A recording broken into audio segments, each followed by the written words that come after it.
7 வருஷத்துக்குள்ள ஒரு நல்ல பதவியை பெறுவதற்கான சாத்தியக்கூறுகள் அதிகமாக இருக்கு.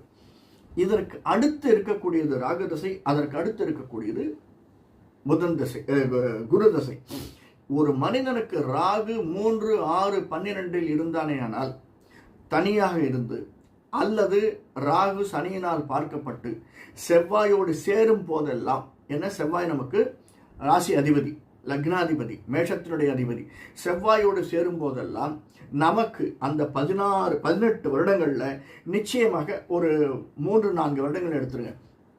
ஏன்னா சொபுக்தின்னு சொல்லுவாங்க, முதல் 2.5, 3 வருடங்கள் 18 வருடங்கள்ல போயிடும். அந்த சொபுக்தி போது அதிகமாக நம்மளால எந்த விதமான நற்பலனையும் எதிர்பார்க்க முடியாது, எந்த ஒரு இதுவுமே.